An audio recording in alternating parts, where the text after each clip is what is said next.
This video gives a quick overview of the latest resources that I've created for you to trial, designed to be used in Key Stage 1 classrooms to help all children to break down worded questions, and introducing the technique called the slow reveal technique that I use and I've seen so much value in. This just gives you a little overview of the resource. There's two different tasks I would love for you to trial one or the other of.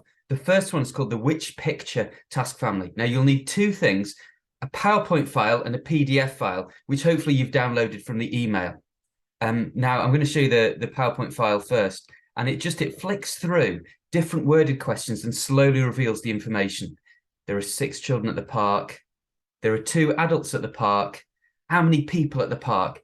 And then we get to the key point, which is which picture represents the question. Is it the picture on the left? Is it the picture on the right? For children to choose. And then we see the correct answer. And then there are other examples just the same. So all using the same number range, and the children choose which picture represents the question. It's for them to discern between addition and subtraction questions. So there are all the examples that are there. And then we move to the children's tasks. Now, this is a little picture of what the children will then move on to do. And this is where the PDF files comes in. So it looks like this. And then again, there are different worded questions, and it's for children to discern whether it's addition or subtraction in the context question. And then there's a final question there where the children are invited to draw their own picture to represent that question. Then the next phase in this little task family is here. So we go back to the PowerPoint here. So we have which picture, and it just shows how to do the task that children will move to. So we've got a question, and we show the picture to represent that question, and then that this question is a 5+4 question. And then there's a second example, and again we see the picture, and again that leads into the task that children then attempt. And again, if I just kind of go back to the PDF file, that on the file can be printed, and this is task B, which is here. So again, it's about children creating a picture and choosing which number sentence matches to that question. So it's helping children to really understand the structure there.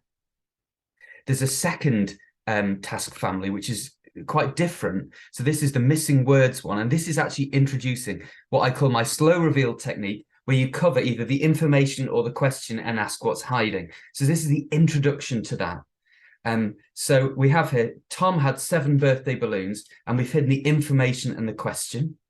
And we then reveal the information and still have the question hidden. Tom had 7 birthday balloons, then 3 popped, and the children have to think, what could the question be? And they're given 2 different options. In this instance, we have a question and a statement, and it's trying to emphasize that it is the how many balloons are left that is what the question could be. And then we see it, and again, the answer then is outworked visually, and we see that. And there are other examples. So there were 6 people at the park, and then in this instance, we reveal the question, how many adults at the park? And for children to choose, well, what will the information be? Will it be the one on the left or the one on the right? And again, discerning between information and a question. And then again, the model is we outwork the answer. There's another example here. It's just the same. And that leads into one of 2 different tasks that you could give the children in your class. And again, this is the PDF file. And again, this can be printed. We've got missing words, task A version 1 or task A version 2. So if I just explain, and again, that you can print them, and there's 2 per page. So the idea is that the children will circle what the missing information or the missing question could be of the 2 options. So for this one, it's just circling which one is correct. And again, it's about children discerning what's the information, what's the question, what's appropriate in that context. Or you could use version 2, where the children just decide what that missing information could be or that missing question could be. So of course, they're much more open-ended. Now, what I'm going to do is on the next email, I'll write a little survey monkey to get your feedback. If you've trialed those tasks out, it'd be great to know what's worked, and really importantly, what could be improved. Thank you so much.